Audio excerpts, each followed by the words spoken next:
Do this right, let's do this right, let's go to this I feel like Friday nights. Kelompok 4 terdiri dari Dinda, Ida, Safira, dan Ajeng. Sebelum kalian nonton, jangan lupa ya pencet tombol like yang ada di bawah. Terima kasih.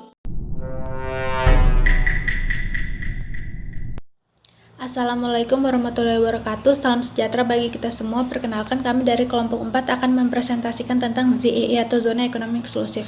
Yang pertama-tama adalah pengertian dari ZEE. Berdasarkan bab 5 pasal 55 Unclos 1982 menyebutkan bahwa ZEE adalah suatu daerah di luar dan berdampingan dengan laut teritorial yang tunduk pada rezim hukum khusus yang diterapkan berdasarkan pada hak-hak dan yurisdiksi negara pantai dan hak-hak serta kebebasan-kebebasan negara lain. Kemudian ada juga sejarah penetapan ZEE di Indonesia. Batas perairan laut di Indonesia bermula pada tahun 1957 saat pengeluaran Deklarasi Juanda yang melahirkan konsep wawasan Nusantara. Dalam Deklarasi Juanda telah ditetapkan bahwa batas perairan wilayah Indonesia adalah 12 mil dari garis dasar pantai pada masing-masing pulau di Indonesia sampai dengan titik yang paling luar. Namun, aturan mengenai batas perairan laut Indonesia yang telah ditetapkan tersebut tidak langsung dikeluarkan. Aturan tentang Zona Ekonomi Eksklusif atau ZEE di Indonesia baru dikeluarkan pada tahun 1980, yaitu sepanjang 200 mil, yang diukur dari pangkal wilayah laut Indonesia. Pada ZEE ini, Indonesia memiliki hak untuk melakukan eksplorasi dan eksploitasi sumber daya alam di permukaan dan di dasar laut, serta mengadakan penelitian sumber daya hayati maupun sumber daya laut lainnya. Selanjutnya yaitu penentuan garis ZEE. Menurut pasal 57 Unclos 1982 menyatakan bahwa zona ekonomi eksklusif tidak boleh melebihi 200 mil laut dari garis pangkal di mana lebar laut wilayah diukur. Jika penetapan ZEE antara negara pantai berhadapan atau berdampingan dengan pantai, maka cara pengukuran dan penyelesaiannya sengketanya diatur dalam pasal 74 Unclos 1982 yang berbunyi 1. Penetapan batas zona ekonomi eksklusif antara negara yang pantainya berhadapan atau berdampingan harus diadakan dengan persetujuan atas dasar hukum internasional, sebagaimana ditetapkan dalam pasal 38 Statuta Mahkamah Internasional untuk mencapai suatu pemecahan yang adil. 2. Apabila tidak dapat dicapai persetujuan dalam jangka waktu yang pantas, negara-negara yang bersangkutan harus menggunakan prosedur yang ditentukan dalam bab 15.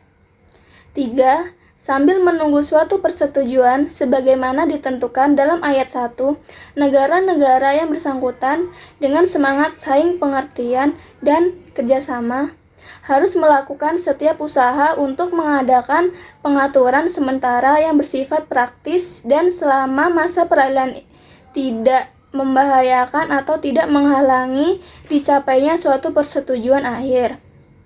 Pengaturan demikian tidak boleh merugikan bagi tercapainya penetapan akhir mengenai perbatasan.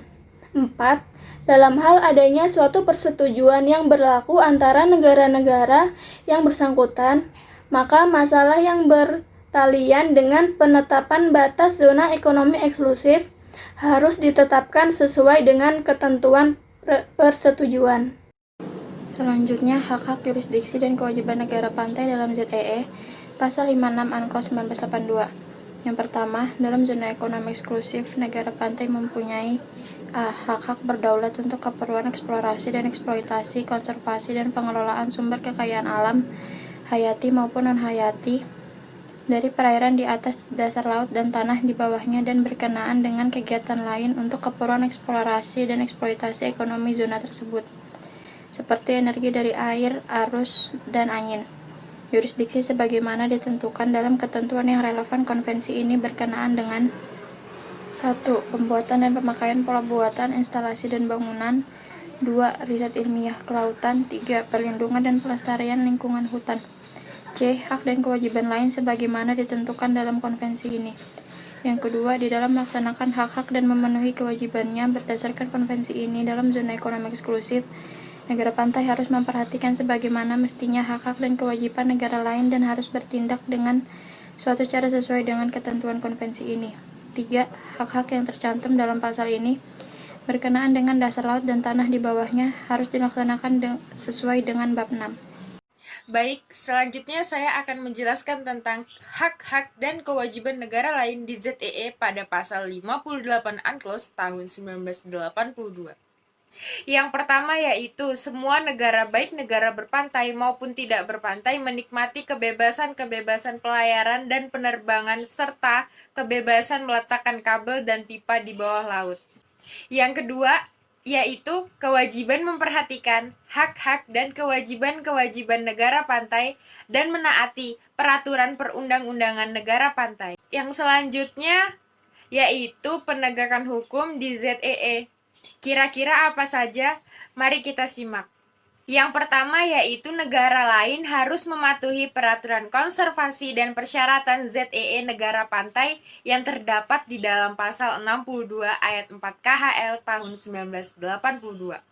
Yang kedua yaitu negara pantai untuk menegakkan hukum dapat menaiki, mengadakan inspeksi, menahan, dan mengadili yang terdapat di dalam pasal 73.